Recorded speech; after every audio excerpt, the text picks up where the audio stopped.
Vamos a hablar esta noche de cierto episodio de José de Austria en el Palacio de Versalles, en la corte de Francia.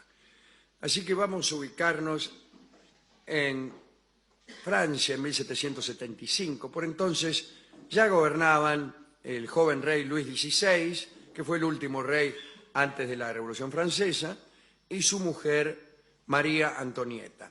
Se habían casado para gestar una alianza entre Francia y Austria.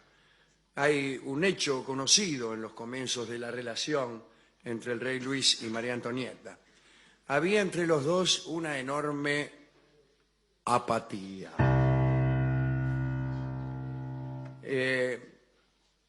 Todos creían que la razón era una deficiencia sexual del rey. Aunque no era técnicamente impotente, era incapaz de consumar el matrimonio. No. Y no porque no amara a su esposa, no. El médico de la corte, Lasson, le recetó unas dietas con la esperanza de curar la apatía de Luis. Algunos otros médicos aconsejaban la circuncisión, consideraban que la raíz del problema era física, en fin. En 1776, el cirujano Moreau, Sí. ¿qué tal, Leopoldo?, informó al rey que dicha operación era innecesaria. Dice, deje eso ahí. Sí. Todo es cuestión de temperamento, dijo Moreau. Mira vos. Y atribuyó al rey una constitución indolente. Más sí, ¿no? María Antonieta se había casado, o mejor dicho, se había casado con un señor indolente. Y el pueblo de Francia se burlaba de todo esto, inventaban canciones chuscas y molestaban también a María Antonieta porque nadie creía que fuera virgen, le inventaban docenas de amantes y bueno, y estos rumores crecían porque la reina, incluso que ya estaba medio cansada, ¿no?, evitaba compartir la cama con el rey. Y más que nada porque las noches le resultaban agotadoras por interminables, por vanas, por aburridas. Así que el matrimonio parecía estar condenado a la esterilidad perpetua. Se pensó incluso en el divorcio, hasta que los austríacos decidieron actuar. La mamá de María Antonieta, que vivía en Viena naturalmente, porque era María Teresa de Austria, previó el desastre que podía llegar a causar el aburrimiento de María Antonieta. Y el hijo mayor de María Teresa, o sea, el hermano de María Antonieta, José, el emperador José II, ¿no?, que había estado planeando una visita a su hermana en Francia, finalmente salió de Viena con el delicado propósito de hacer que María Antonieta despertara a su esposo y lo amara. Aunque la vieja, María Teresa, tenía esperanzas, también tenía serias dudas. Por ahí pensaba, este José la va a sermonear demasiado, va a ser peor. Yo, ¿cómo es? Cuando uno le dice, dale, amalo, amalo. Se mete mucha Es gente. es peor. Bueno. Pero la vieja subestimó los poderes de José, que era muy astuto. Mientras tanto, el ayuda de cámara de María Antonieta, Monsieur de Mercy,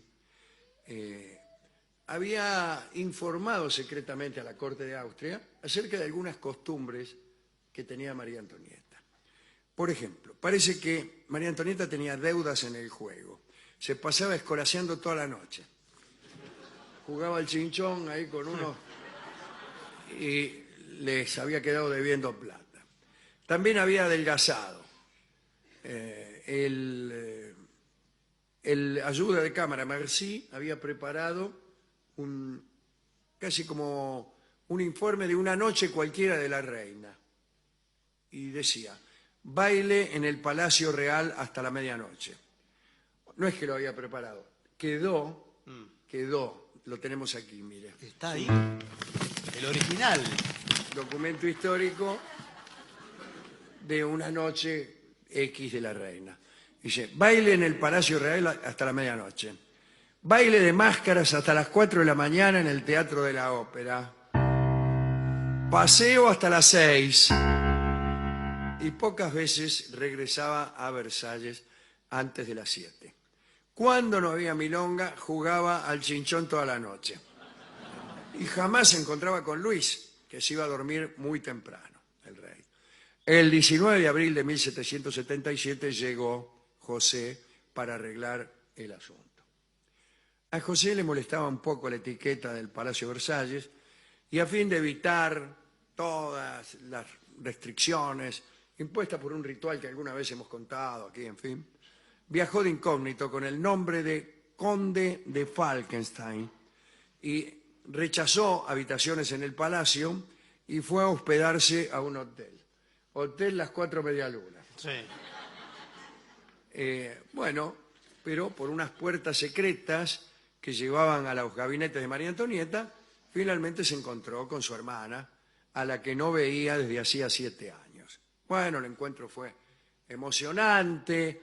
José le dijo que llegaba hasta allí para que ella retomara acciones más virtuosas. Bueno, qué sé yo. Y empezó a sermonearla, a decirle que dejara el juego, que dejara los bailongos. Y en medio del sermón, María Antonieta le habló entre llantos de ciertos detalles relativos a su intimidad matrimonial. Y aseguró que estos detalles eran los que la llevaban a ella a entregarse al otro foro de diversión en el palacio, en fin. Entonces, preocupado, José le preguntó si en esos bailes ya se había entregado a algún otro.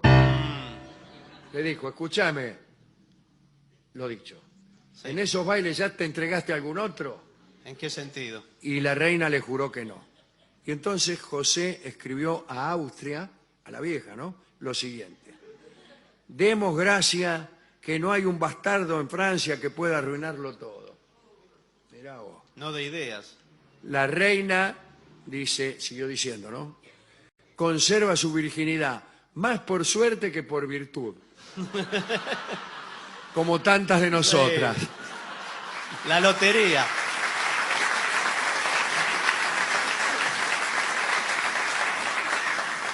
Y anunció, pasaré algunas semanas aquí con mi tarea. José era un amante extraordinariamente eficaz. Todos lo conocen a José. Y entonces alentó a su hermana y al rey de Francia a que le pidieran consejos sexuales. Dice, a ver, pídanme unos consejos sexuales. Y eso fue lo que hicieron. Y José se convirtió en el confidente tanto de su hermana como de su cuñado el rey. Bueno, él escuchaba las consultas y con un poco de jactancia, ¿no?, daba las más explícitas clases de educación sexual. Bueno, esto que ven acá Sí. es un mexicano andando en bicicleta.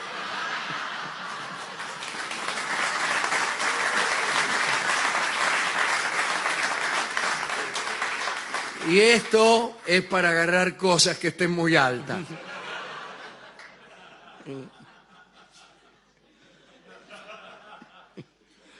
Bueno, y ahí, entre consulta y consulta, José se enteró espantado de que Luis, que había sido educado en la piedad, consideraba al placer carnal como algo pecaminoso y no como algo esencial para producir un heredero. Y con esa idea tan poco estimulante pretendía dar un hijo a María Antonieta. Bueno, después de las primeras conversaciones, José agudizó su estrategia y empezó a tratar de mostrarle a Luis qué cosa era este asunto, este negocio del sexo. Por ejemplo, organizó una cacería que debía terminar en la orgía más tremenda. Le dice, vamos a mostrarle al rey cómo funciona esto. Dice, vamos a hacer una cacería, pum, pum, pum. Cuando estemos en el campo, en medio de los yuyos, ahí nomás Claro. nos ponemos en circuito. Bueno, ahí nomás tenemos Ahí un estaba orden. Eso es gestión, ¿eh? Claro.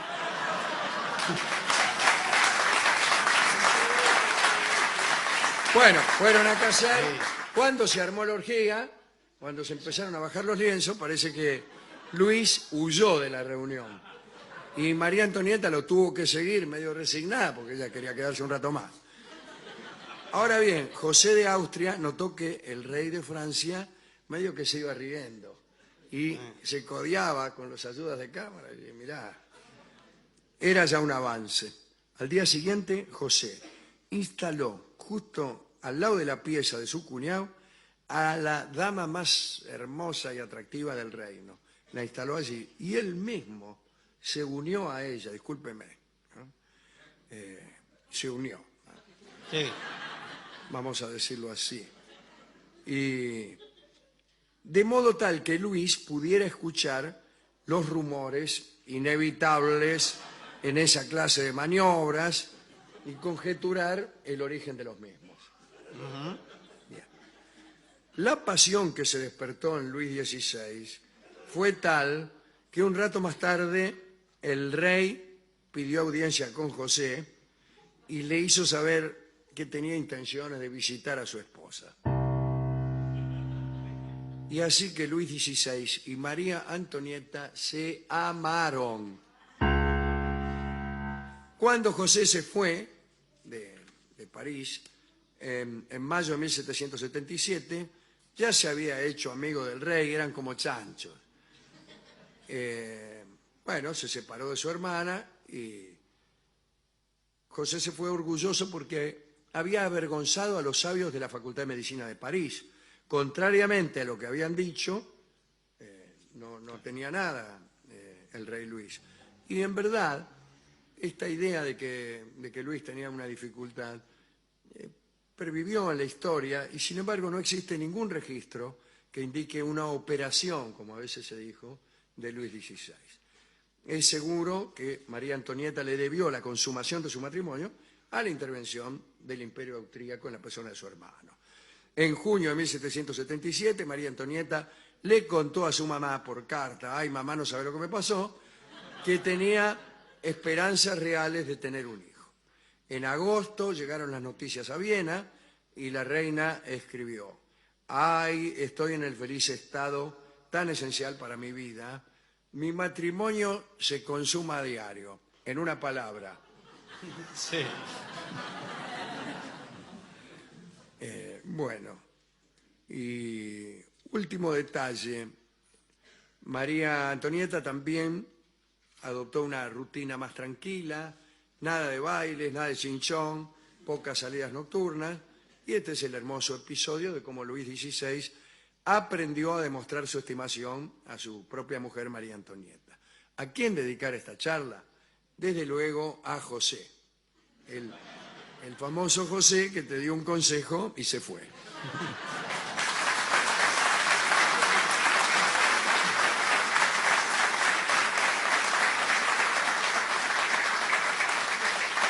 Entonces fuimos a la discoteca para pedir un disco que ilustrara esta historia. Le contamos la historia, le contamos cómo José le enseñó a Luis. Cuidado con lo que le va a dar. Cómo tenía que hacer. Y dice, mirá, quiero saber, ¿vos querés saber cómo tenés que hacer? Bueno, y nos dio el siguiente disco. Así. Ah, muy bien. Así es una bella canción que escucharemos por su propio autor, Sandro, y que es la misma palabra que le decía José a su cuñado Luis. Así, así, loco.